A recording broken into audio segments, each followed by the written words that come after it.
Hello student, good morning. I am Dr. Sinha, Professor of Chemistry. Today I am going to discuss last portion of your syllabus, that is the green chemistry. Last portion of environmental chemistry, that is the green chemistry. Last class I have discussed soil pollution and strategies to control environmental pollution, waste management. All things I have discussed last class. Now I am going to discuss green chemistry. It is well known fact that self-sufficiency in food has been achieved in India since late 20th century by using fertilizers and pesticides and exploring improved methods of farming, good quality seeds, irrigation, etc. But over exploitation of soil and excessive use of fertilizers and pesticides have resulted in the deterioration of soil, water, and air. The solution of the problem does not lie in the stopping the process of development that has been set up,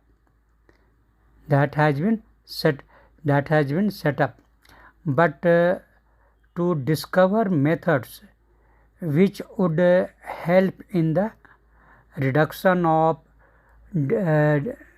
deterioration of the environment. We must think how to do reduction of deterioration of the environment. Green chemistry is a way of thinking and is about utilizing the existing knowledge and principles of chemistry and offer sciences to reduce the adverse impact on environment. This is about the green chemistry. Green chemistry, again you listen, green chemistry is a way of thinking and is about utilizing the existing knowledge and principles of chemistry and other sciences to reduce the adverse impact on environment. Green chemistry is a production process. It is a production process that would bring about minimum pollution or deterioration to the environment. The byproducts generated during a process, if not used gainfully, add to the environmental pollution. Such processes are not only environmental unfriendly but also cost ineffective. This such procedure green chemistry I am talking about are not only environmental this unfriendly, means I am talking about if not used gainfully, add to the environmental pollution. If chemistry is not used properly, then what will happen? It will add to the environmental pollution. Such processes are not only environmental unfriendly but also cost ineffectiveness. The waste generation and the disposal both are economically unsound.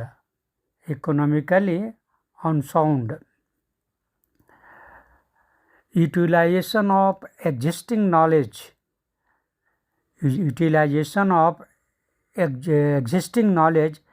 base for reducing the chemical hazards along with the development activities is the foundation of green chemistry. Utilization, again I am telling you, utilization of existing knowledge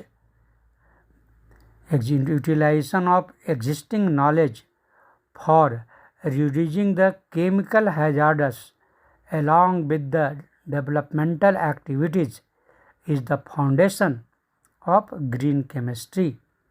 Okay. It is well known that organic solvents such as benzene, toluene, carbon tetrachloride, etc. are highly toxic. One should be careful while using them. As you know, a chemical reaction involves reactants, attacking reagents and medium in which the reaction takes place. Extent of any reaction depends upon physical parameters like temperature, pressure, and use of catalyst. In a chemical reaction, if reactants are fully converted into useful environmental friendly products by using an environment friendly medium, then there would be no chemical pollution. There will be no chemical pollutants introduced in the environment.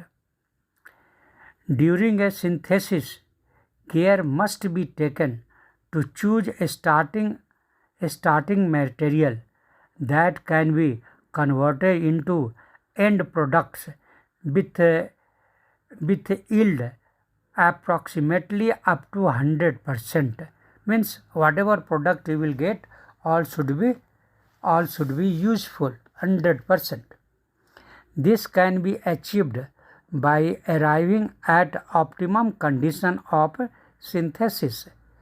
It may be worthwhile to carry out synthetic reaction to acquire aqueous medium. Since water has high specific heat and low volatility, water is cost effective, non-inflammable, and devoid of any carcinogenic effects. Means whatever product you will get from the reactants, that all product must be useful. That should not harm to the environment. That is the actual meaning of green chemistry.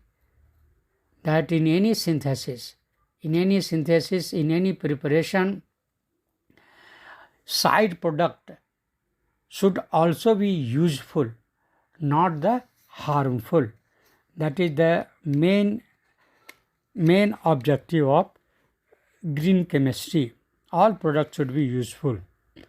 No product should be harmful to the environment. Now I am going to discuss green chemistry in day-to-day life. Green chemistry in day-to-day life.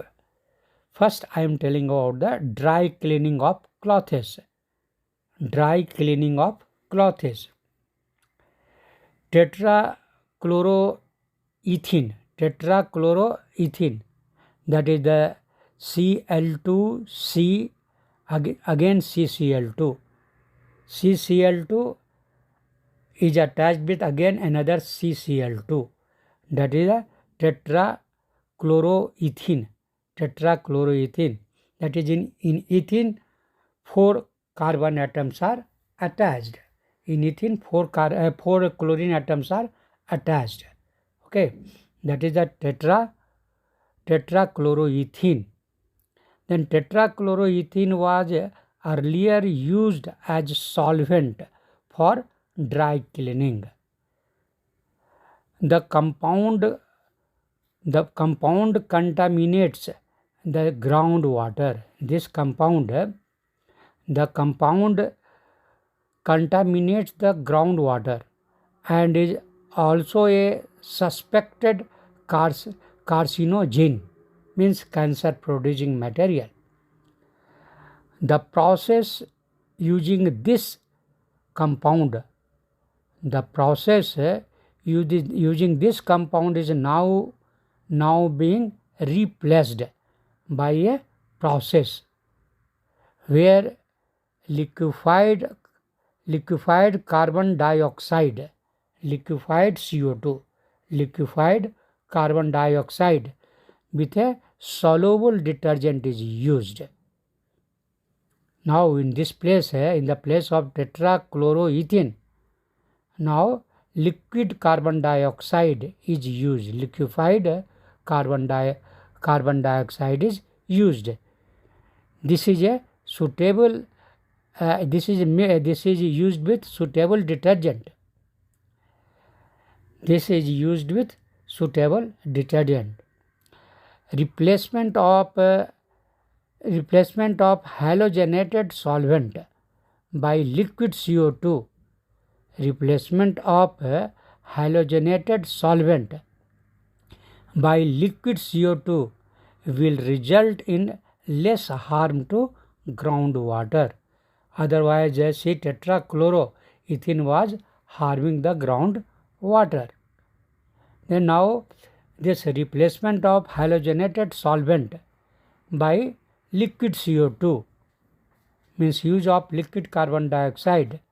This will result in less harm to groundwater. Then first you have seen this things, green chemistry day-to-day life. One example I have told you. Now these days hydrogen peroxide H2O2 is used for the purpose of bleaching clothes. For the purpose of bleaching clothes in the process of laundry. This is also useful. This H2O2 gives better results and makes use of lesser amount of water. Then this is see the how you can use the chemistry for day-to-day life. Now other example I am telling you, bleaching of paper.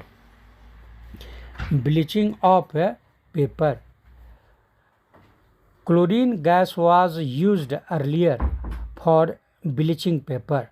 In the beginning, chlorine gas was used earlier for bleaching paper. These days, hydrogen peroxide H2O2 with suitable catalyst which promotes the bleaching action of hydrogen peroxide is used. This I told you. Second, you can say this day-to-day life, green chemistry in day-to-day life. Second example, I have told you that chlorine gas is replaced by hydrogen peroxide with suitable catalyst which promotes the bleaching action of hydrogen peroxide. Now third example I am telling you, synthesis of chemicals. Ethanol means aldehyde. CH3CHO. Ethanol is now commercially prepared by one-step oxidation of ethene in the presence of ionic catalyst in aqueous medium with an yield of 90%. See, from the ethanol CH3CHO ethanol, you will get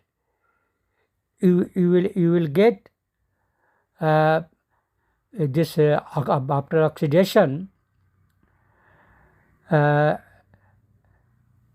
You will get that is not this thing. Ethanol is how will you produce ethanol? Ethanol is very useful. Then ethanol means this CH3CHO. How it is prepared now? Then now it is prepared commercially prepared by one-step oxidation.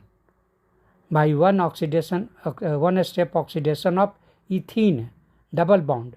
From ethene, only in one step you will get ethanol in the presence of ionic catalyst in aqueous medium, and yield will be 90%. Here catalyst you will use palladium, PD. Palladium, copper, these are the used as a catalyst. Then see how easily you will get this ethanol, acetaldehyde, what you are telling, acetaldehyde, in one step only by oxidation of ethene. Then this is also comes under the green chemistry, because no other side products are there. Green chemistry in a nutshell, you can tell, green chemistry in a brief or in a nutshell is a cost-effective approach which involves reduction in material, energy consumption and waste generation. This is a mainly green chemistry. Green chemistry in a brief way, in a nutshell you can understand, this is a cost-effective approach which involve reduction in material, energy consumption and waste generation. Now this green chemistry is finished, but now in general in whole chapter environmental chemistry that you have studied, now every person can utilize, each and every person, whether he is young or old man, even the children also can utilize to protect our environment. Okay.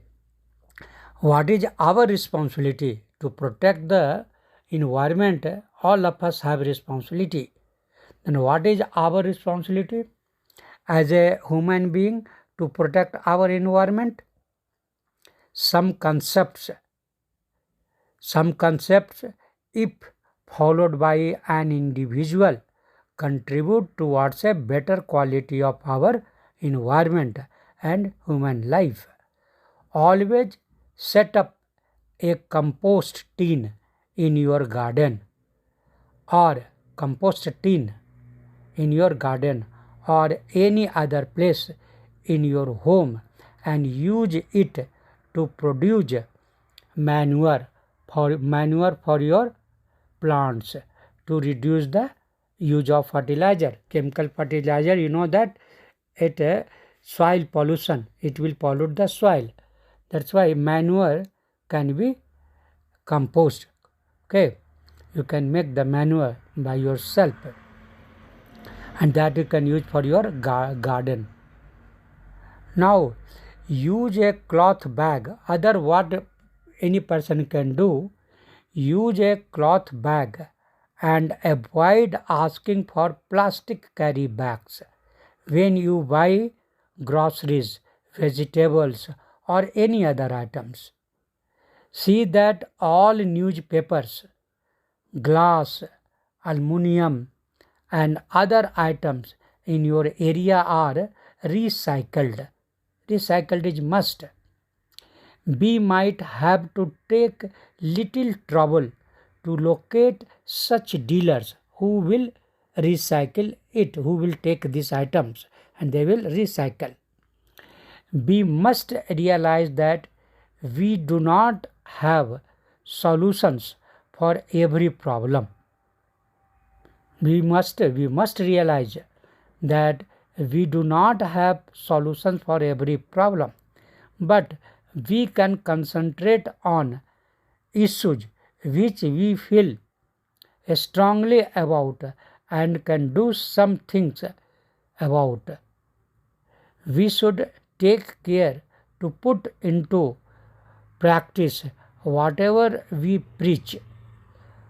Always remember, environment protection begins with us. Only we can take lead.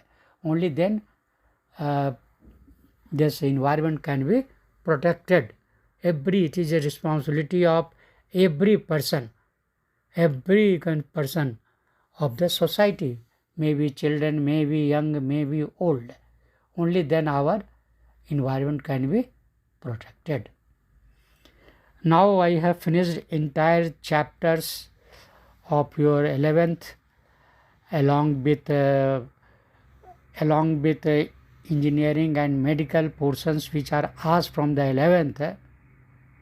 That questions also I have discussed in details, and it is also useful for the other competitive examination like UPSC, Csir-Net, because they will ask question from the entire chemistry.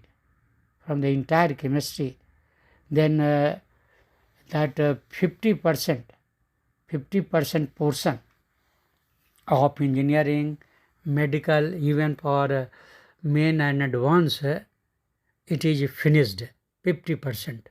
Now 12th portion I will start from the next class, and rest 50% will be covered in that 12th portion. Okay, in that also many questions which are asked for UPSC and Csir-Net, that also will be involved, because in their syllabus they include these portion also from the starting, because these are the concept. Hence question can be asked from any portion starting, even for the 9th 10th also some question they will ask, basic question. Then I am going in details so that no question should be left. Either it is you can say this simple question to hardest question. I am trying that all question related to these portions must be known by you people. Thank you.